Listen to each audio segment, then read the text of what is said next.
यहाँ आने का रास्ता तो है लेकिन जाने का नहीं। मेरी ठंडी छांव का मजा ले रहे हो? एक गांव में रमेश नाम का एक लड़का रहता था। वो कोई काम नहीं करता था, जिससे उसकी माँ सुनीता बहुत परेशान रहती थी। बेटा, किसी दुकान पर काम कर ले या फिर लकड़ी काट कर बेच। घर में कमाने वाला कोई नहीं है। माँ, मैं ये काम नहीं करूँगा। मैं तो गांव का राजा हूँ। रमेश घर से बाहर निकलता है। रास्ते में उसकी मुलाकात कार्तिक नाम के एक लड़के से होती है। रमेश भाई, मेरे साथ काम पर चलो। मैं तुम्हें 300 रुपए दिहाड़ी दूंगा। काम क्या करना होगा? बस मछलियाँ पकड़नी है। कोई बड़ा काम नहीं है। रमेश सोचने लगता है। हाँ, मेरी माँ भी खुश हो जाएगी 300 रुपए से। ठीक है, मैं चलूँगा। रमेश और कार्तिक तालाब के पास पहुँचते हैं। भाई, अगर मेरे हाथ कोई मछली नहीं आई तो क्या मुझे पैसे नहीं मिलेंगे? पैसे तो तुम्हें मिलने ही हैं, क्योंकि तुम मेरे साथ आए हो। भाई, तुम बाहर ही रहो, मैं पानी में उतरकर मछलियाँ पकड़ता हूँ। ठीक है रमेश। रमेश पानी में जाता है और जाल फेंकता है। मेरी किस्मत भी बहुत खराब है, एक भी मछली नहीं फंसी। रमेश फिर से जाल डालता है और इस बार कई मछलियाँ फंस जाती है। भगवान का शुक्र है, मुझे इतनी सारी मछलियाँ मिल गई। भाई, क्या सोचने लग गए? जल्दी से मछलियाँ निकालो, फिर मैं उन्हें बेचने भी जाऊंगा। रमेश मछलियाँ निकालकर कार्तिक को दे देता है। वाह रमेश, तुम तो बहुत काम के आदमी हो। भाई, मैं और मछलियाँ पकड़ने जा रहा हूँ। रमेश फिर से तालाब में जाता है, लेकिन इस बार सिर्फ एक ही मछली जाल में आती है। भाई, इस बार तो सिर्फ एक मछली मिली है। रमेश भाई, 300 रुपए की दिहाड़ी तो तब मिलेगी जब तुम एक मछली नहीं बल्कि बहुत सारी मछलियाँ लाओगे। भाई, मैंने पहले भी मछलियाँ पकड़ कर दी थी। रमेश, झूठ मत बोलो। मैं एक मछली का क्या करूँगा? पर तुमने कहा था कि अगर मछली ना भी मिले तो भी दिहाड़ी मिलेगी। मैंने ऐसा कुछ नहीं कहा था। झूठ मत बोलो, और तुम्हें इस एक मछली के पैसे भी नहीं मिलेंगे। कार्तिक अपने शब्दों से मुकर जाता है। रमेश दुखी होकर जंगल की ओर चला जाता है और एक पेड़ के नीचे बैठ जाता है। अगर मेरे पिता होते तो मुझे यूं भटकने नहीं देते। माँ को लगता है कि मैं काम नहीं करता, पर मैं कैसे बताऊं कि गांव वाले मेरे साथ मजाक करते हैं और पैसे नहीं देते। अचानक उस पेड़ से आवाज आती है। मेरी ठंडी छांव का मजा ले रहे हो? नहीं, मैं बहुत परेशान हूँ। आपकी छांव भी मुझे गर्म लग रही है। भाई, क्या हुआ? इतना उदास क्यों हो? रमेश अपनी पूरी कहानी पेड़ को सुनाता है। तू बहुत दुखी है, लेकिन तेरी माँ तुझसे भी ज्यादा दुखी है। हाँ, कई बार मुझे रोना आता है। मैं तेरी एक मदद कर सकता हूँ। कैसी मदद? मेरे ऊपर एक अंडा था जो एक तांत्रिक ने एक तोते को दे दिया। वो अंडा मायावी था, लेकिन एक बाज उसे उठाकर ले गया। अगर तू वो अंडा ढूंढ ले तो तू बहुत कुछ कर सकता है। मैं इस अंडे का क्या कर सकता हूँ? उस अंडे से एक मायावी तोता जन्म लेगा। जो जो भी कहोगे वही मिलेगा। लेकिन ये अंडा तो बाज के पास है, मैं इसे कैसे लूं? और वो बाज कहाँ मिलेगा? वो बाज पहाड़ी के पीछे वाली गुफा में रहता है। तुम जाओ, लेकिन सावधानी से। अरे, मैं एक पक्षी से क्यों डरूं?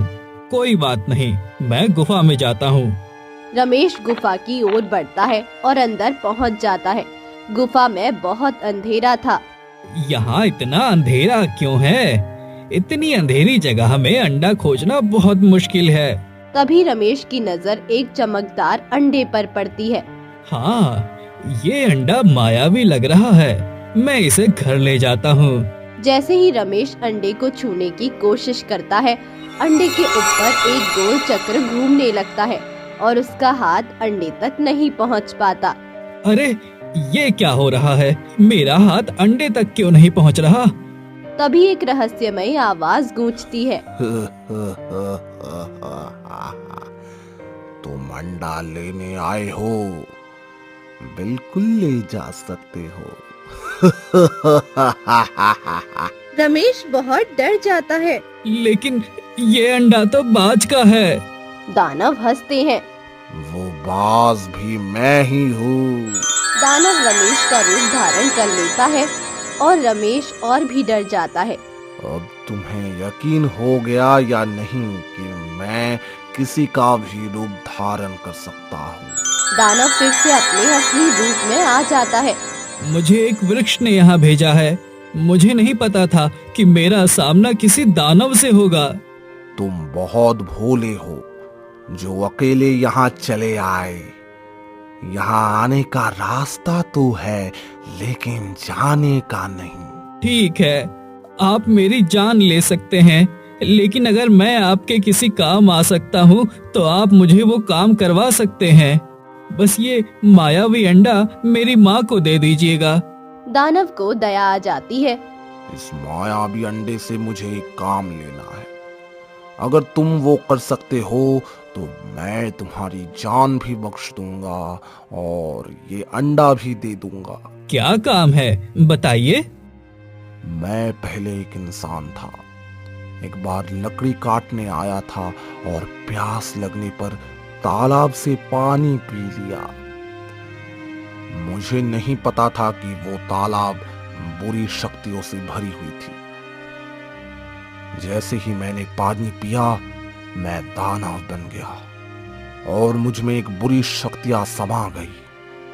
उसने कहा कि अब मैं किसी भी रूप में बदल सकता हूं, लेकिन अपना असली रूप में वापस नहीं जा सकता। तो फिर आप इंसान कैसे बन सकते हैं? इस जंगल में एक दर्पण बूटी है। अगर मैं एक बूटी खा लूं तो मैं फिर से इंसान बन सकता हूं, लेकिन मैं खुद वो बूटी नहीं खा सकता। कोई और मुझे लाकर देगा तभी मैं उसको खा पाऊंगा। लेकिन जब तक मैं वो बूटी नहीं खा लेता तब तक मैं इस जंगल से बाहर नहीं जा सकता। अगर मैंने इसे नहीं खाया तो मेरी मौत निश्चित है। यही मेरी सजा है। तो मुझे दर्पण बूटी लानी है। हाँ, और फिर मैं इंसान बन जाऊंगा और तुम्हें मायावी अंडा दे दूंगा। लेकिन मुझे कैसे पता चलेगा कि दर्पण बूटी कौन सी है? मुझे भी नहीं पता। बस इतना जानता हूँ कि वो बूटी इसी जंगल में मिलेगी। ठीक है, मैं पूरी कोशिश करूंगा और दर्पण बूटी लाकर दूंगा। रमेश दर्पण बूटी की खोज में निकल पड़ता है। वो तालाब की ओर बढ़ता है। तभी उसे रास्ते में एक लोमड़ी मिलती है। तुम तालाब की ओर क्यों जा रहे हो? तुम्हें नहीं पता कि वो मायावी तालाब है? यानी तुम भी इंसान हो? हाँ, मैं भी कभी इंसान थी, लेकिन जब मैं इस तालाब से पानी लेने आई तो मैं लोमड़ी बन गई। इस जंगल में जितने भी जीव हैं, वे कभी इंसान थे। रमेश घबराकर चारों ओर देखता है। मैंने तुम्हें रोक लिया है, वरना तुम भी फंस जाते। लेकिन मैं दर्पण बूटी खोज रहा हूँ। एक आदमी लकड़ी काटने आया था और दानव बन गया है। और तुम सोचते हो कि दर्पण बूटी से वो ठीक हो जाएगा? हाँ, उसने मुझे भेजा है। अगर ऐसा है तो हम सब इंसान बन सकते हैं। हो सकता है। मुझे पता है दर्पण बूटी कहाँ मिलेगी। मेरे साथ चलो। रमेश और लोमड़ी जंगल की गहराई में जाते हैं। यही वो बूटी है। रमेश बूटी तोड़ता है और लोमड़ी को खिला देता है। लोमड़ी एक औरत में बदल जाती है। मैं ठीक हो गई। तुम्हारा बहुत बहुत धन्यवाद। अब हमें इस बूटी का रस जंगल के बाकी इंसानों को भी पिलाना होगा। ठीक है, तुम बाकी जंगल को रस पिलाओ। मैं दानव को ये रस पिलाकर आता हूँ। औरत पूरे जंगल में रस पिलाने लगती है। जैसे ही कोई इसे पीता है, वो अपने असली रूप में लौट आता है। रमेश गुफा में जाकर दानव को रस पिलाता है और वो फिर से एक इंसान बन जाता है। धन्यवाद रमेश, मैंने तुमसे जो वादा किया था वो पूरा करूँगा। ये लो मायावी अंडा। आदमी रमेश को मायावी अंडा दे देता है। गुफा से बाहर आते ही रमेश देखता है कि सभी लोग अपने असली रूप में लौट आए हैं। सभी लोग रमेश का धन्यवाद करते हैं। तुमने सिर्फ अपनी माँ के लिए नहीं बल्कि हम सब के लिए बहुत कुछ किया है। हम तुम्हारी माँ से मिलना चाहते हैं। चलो मेरे साथ चलो। रमेश सभी को अपने गांव ले आता है। कुछ गांव के लोग भी वहां आते हैं। रमेश की माँ सुनीता पूरी कहानी सुनती है। भगवान का लाख लाख शुक्र है, मेरा बेटा किसी के काम तो आया। गांव वाले रमेश को अपना मुखिया बना देते हैं। उसकी माँ बहुत खुश होती है और कार्तिक बहुत शर्मिंदा। कुछ दिन बाद अंडे से तोते का बच्चा निकलता है। वो सच में मायावी होता है। तुम इस तोते से कुछ मांगते क्यों नहीं? ये तो मायावी है। जब से ये हमारे घर आया है हम वैसे ही बहुत खुश हैं। हमें किसी और चीज की जरूरत नहीं। रमेश और उसकी माँ बहुत खुश होते हैं। रमेश अपने काम में भी सफल हो जाता है। उसके मन में वृक्ष के प्रति गहरी कृतज्ञता होती है।